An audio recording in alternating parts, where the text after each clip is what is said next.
Sarah. Welcome back to the WhyKnot Academy. Today, we're diving into an advanced level of English with a special focus on phrasal verbs.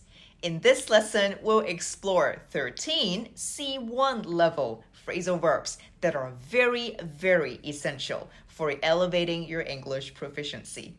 Before we begin, let me address a few points. Firstly, why should we learn phrasal verbs? Phrasal verbs are essential for you because they are commonly used in everyday English conversations. Native speakers use them frequently in both formal and informal situations. Secondly, phrasal verbs are different from regular verbs. You cannot always understand them by just looking at the individual words.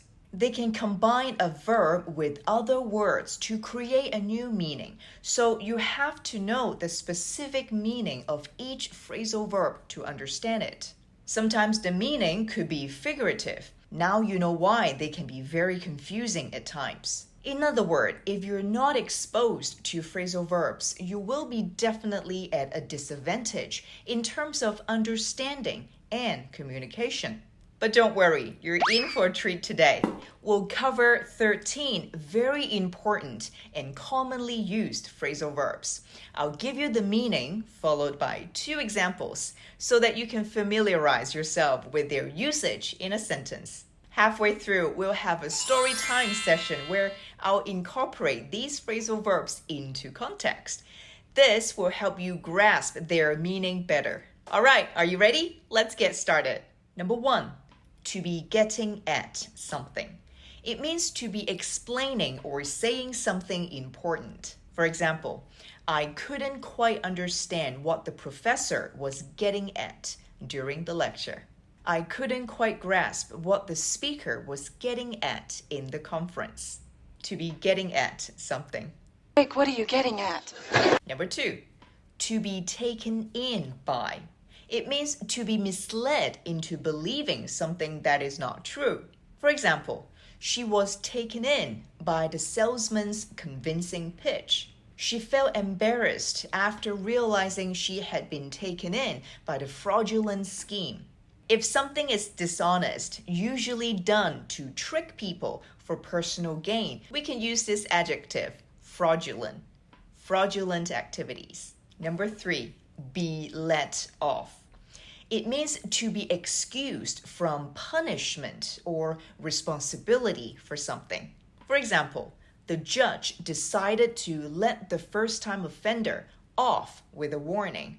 The employee was let off with a warning for arriving late to work.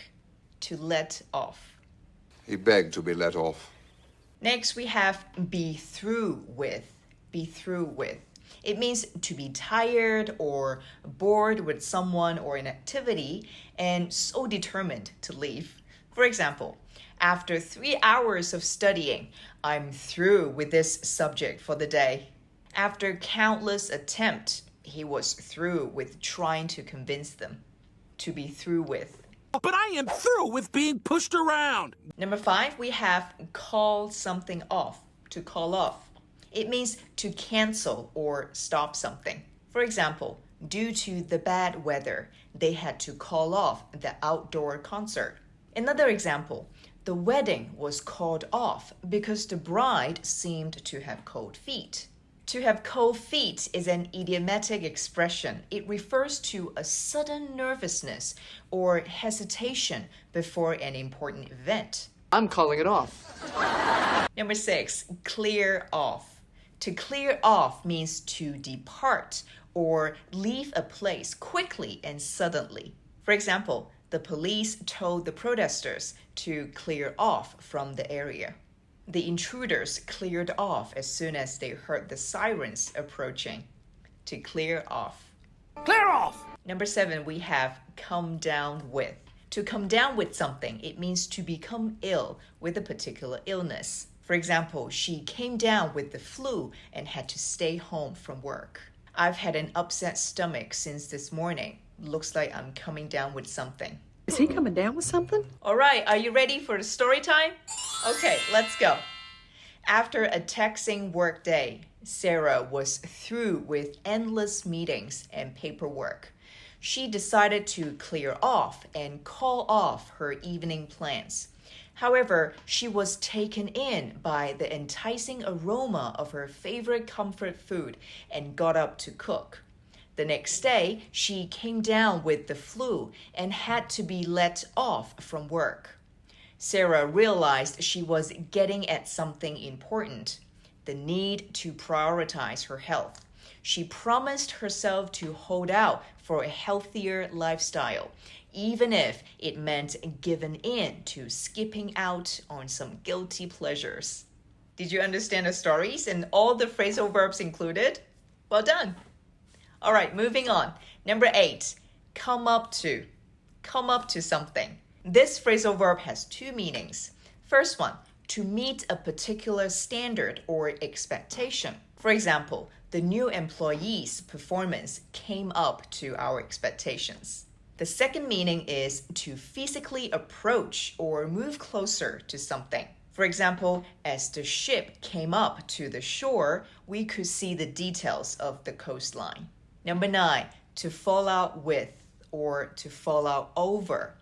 This means to have a quarrel and end a relationship or friendship. For example, they fell out over a misunderstanding and haven't spoken since. Another example, despite their close friendship, they fell out with each other over a disagreement about the project. That's a shame. Had a falling out with Raj.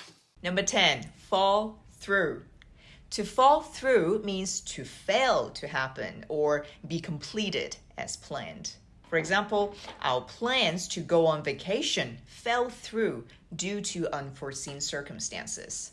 They couldn't find a babysitter for their kids, so their plans for a weekend getaway fell through. Even if this deal falls through? Number 11, get up to something. To get up to something means to do something naughty. For example, the kids got up to mischief while their parents were away. When left unsupervised, students often get up to trouble instead of studying. Number 12, give in. To give in means to surrender to pressure, persuasion, or demands. For example, after hours of negotiation, he finally gave in to their demands.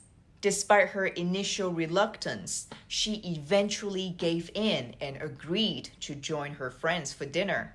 Don't give in! Don't give in. What's going on? All right, last one, number 13, hold out for. To hold out for something. It means to wait for something better. For example, they decided to hold out for a better offer before accepting the job. Another example, experienced traders often know when to hold out for the right offer that meets their asking price. Ross? Yeah, and you should hold out for something big. Hey, it's time. It's story time. Let's go. Jack faced various challenges in studying English. At times, he felt frustrated and discouraged, especially when he couldn't come up to the level of proficiency he desired. Sometimes disagreements with his classmates fell out over the best study methods, causing plans for group study sessions to fall through. Despite these setbacks, Jack refused to give in to his doubts. He held out for improvement, determined to get up to speed with his language skills. With perseverance and dedication, he continued to study diligently, holding out for the day when he could confidently communicate in English. What a great story! All right, that's all I have for you today. I truly hope you found it valuable and insightful. Remember, mastering phrasal verbs will significantly enhance your English proficiency and communication skills. I strongly encourage you to practice using them in your daily conversations and writing. Draft a sentence using them and drop them in the comment section. I'll love to read them. Remember, practice makes perfect. Your dedication to learning will not only improve your English, but also bring you closer to language goals. If you're hungry for more language learning content, don't forget to check out my IG for additional resources and updates. And if you enjoyed today's lesson, you might also be interested in exploring English proverbs. They offer valuable insights into language and life, serving a bridge between language proficiency and cultural understanding. Alright, that wraps up our lesson for today. Thank you for joining me, and I look forward to seeing you next week for another English lesson at the WhyKnot Academy. Until then, take care and have a great week. Bye for now.